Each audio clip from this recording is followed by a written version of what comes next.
This is Caroline Fassett for NJ.com. Today I am joined by Jason Mayer, a volunteer and EMS lieutenant for the South Branch Emergency Services Rescue Squad, a merging of the Clinton First Aid and Rescue Squad and the High Bridge Emergency Squad that exists in Hunterdon County. Jason is 21 years old and a full-time student at Fairleigh Dickinson University in Madison, studying information technology and computer forensics. He balances his studies with his service, serving a 12-hour overnight shift every other Saturday and running fire calls with the Clinton Fire Department too. Together, Jason and I are going to discuss how his service on the South Branch Emergency Services Squad has changed in this past year, particularly how it's been impacted by the COVID-19 pandemic. So Jason, let's just start right there. What has life been like for you and for the squad this past year, and how has it been different? Oh, good morning. Thanks for having me. It's definitely been a big change from our normal, especially in the beginning of the pandemic, when we were kind of unsure of, what exactly this virus is and how it's going to affect us as providers. And it's certainly been a lot to adapt to. Absolutely. Can you elaborate on that a little bit? What are the kinds of things that you've had to adapt to? So the biggest thing that I'll never forget is my first call with a COVID patient. So donning all this new PPE that we wear, so our gowns, our N95 masks, our eye protection, and then just going into this building and we're not sure exactly what we're up against, and then we're just relying back on our training and our PPE to help keep us safe. And with that, also all of our new decon procedures, we keep everything clean, and it's definitely a lot to get used to. Absolutely. Have you been dealing a lot more with patients of the coronavirus? Have you been on the scene of a lot of incidents involving that? Yeah, so our coverage area, we have kind of a diverse area. So we cover everything from extended care facilities, nursing homes, and we also see a lot of it in the residential settings as well. And what has that been like for you? Is that traumatic? Helping people who suffer from an illness that we don't know everything about yet?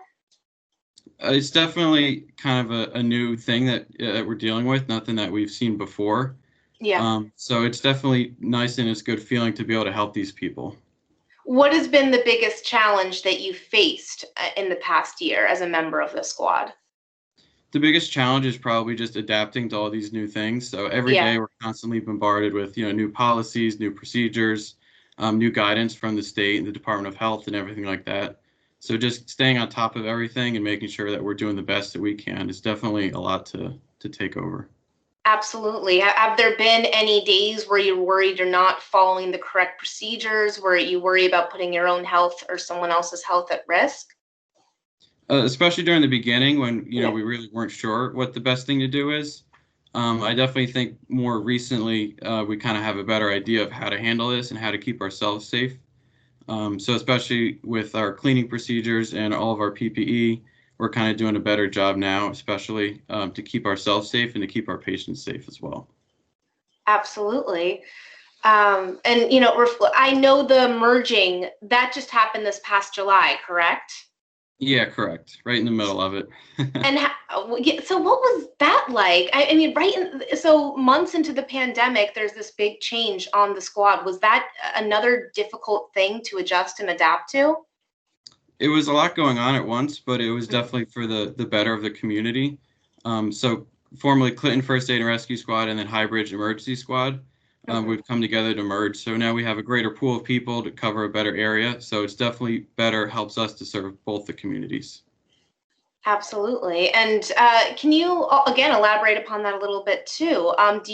In what ways do you feel like the service has improved in the past few months since the merging? So with the merger, we were able to take what was previously two different stations with two different sets of manpower. And by coming together, we're able to supplement. So resources that maybe we only had in Clinton can now help Clinton and High Bridge, and then vice versa as well. So definitely the regionalization helps for us to better coverage the area with better people, better equipment, and all of that. Got it. And now since the pandemic started, have you been helping more people? Have there been any changes in terms of the number of people you see and the number of calls you get? Especially in the beginning, in the first wave of the pandemic, we did see an initial increase of calls. And it briefly did go down into a lull where we were actually seeing less calls than we were used to. Mm. And then more recently, we're kind of back up to our normal call volume and even a little bit increased from normal. Now, can you walk me through these calls? What is it? What became your most typical call throughout the pandemic? Was it COVID related or not? We see a pretty steady mix between calls, but definitely we do see a lot of the COVID calls. So like a typical call when we get on scene, where some of the changes that are different now than previously is we're limiting the exposure with our providers. So Mm. instead of a normal ambulance crew of 2 EMTs, instead of both of us going in, we're just going in by ourselves to limit our exposures. So we're getting on scene. Usually, we're helping each other, your partner gown up, get the gown tied on, don all your PPE, and then you're going inside by yourself. Wow. Now, can you explain that to me? Why would a COVID patient reach out to the rescue squad instead of going, calling 911, or I'm sorry, calling the hospital directly? How do you guys get involved? Oh, a lot of people, and us partially as well, just don't know exactly what to do. Yeah. So they look for us to guidance. So they call us, and sometimes what we do is go on scene and we educate them about the virus, about the symptoms, and when would it be appropriate to go to the hospital and when it may not be appropriate to go to the hospital, and instead seek maybe rapid testing or follow up with a regular doctor. So we're not always taking people to the hospital, but sometimes we're just that initial resource to give them some advice.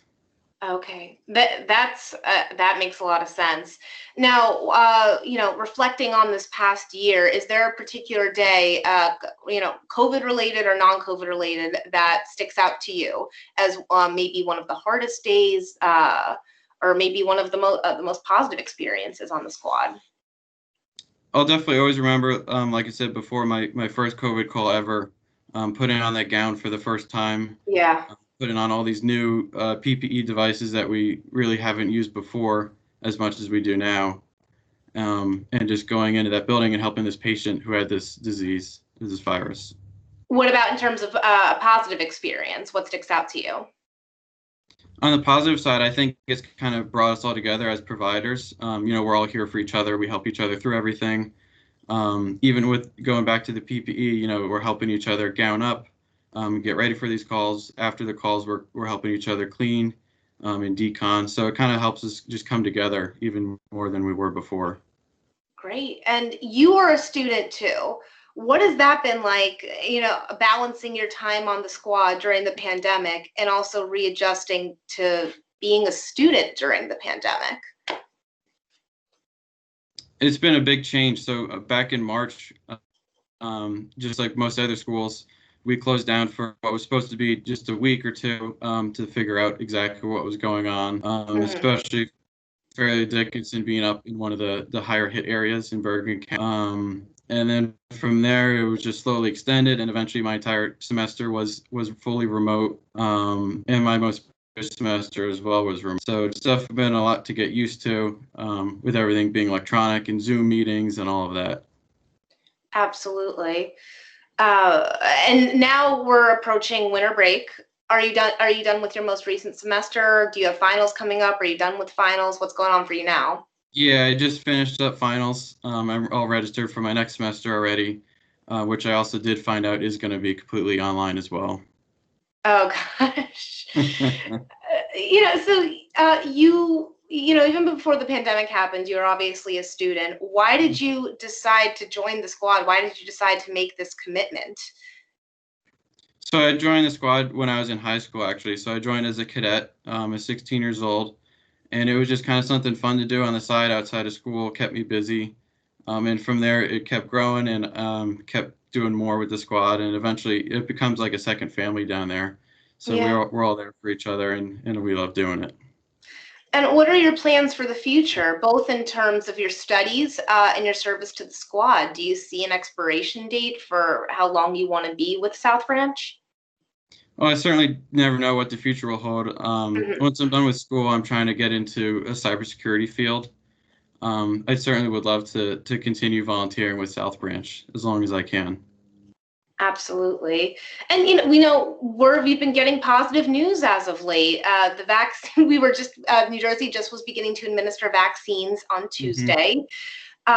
We are seeing, a silver lining is definitely here and up ahead for us. Has the squad been talking about that? Do you guys see that too, and see that in terms of maybe handling calls better and seeing less panicked patients?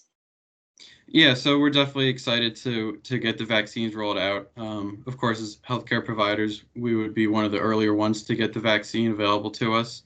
So that'll definitely be something that'll help us kind of protect ourselves, keep ourselves healthy, so that we can continue to help the people. Absolutely. Now, Jason, for everyone, for all of the NJ.com viewers and readers, what do you hope that they take away from your story? Well, I hope that they know that we're definitely prepared and we know a lot more about the virus than we did originally, to keep ourselves safe, to keep the community safe. And I'd also like to just put out there that we're always looking for more volunteers. So if anyone has any desire to help serve, you don't need any kind of background. Before I joined the squad, I didn't know anything about emergency medicine. So we Yeah. provide all that training and everything that you would need to become a volunteer. What is the greatest thing that you've gained or learned in this past year from being on the squad? The biggest thing that I think I've taken away is just to further myself as a provider. So we've kind of had to deal a lot more independently with ourselves instead of, like I said before, we're limiting exposure. So if we don't need additional resources, then we don't use them. As far as we're going into calls sometimes by ourselves. So it kind of helps build confidence as an EMT to help provide better care. Great. And is there anything else you'd like to add for the people out there watching? I'll just put out one more shameless plug for our squad. Our website is sves365.org and has all kind of information about how you can join our squad. Jason, thank you so much for your time. I know you're a busy guy and I really appreciate it. This is Thank you very much for having me. Caroline for NJ.com, and that's Jason Mayer. Thank you so much. Thank you.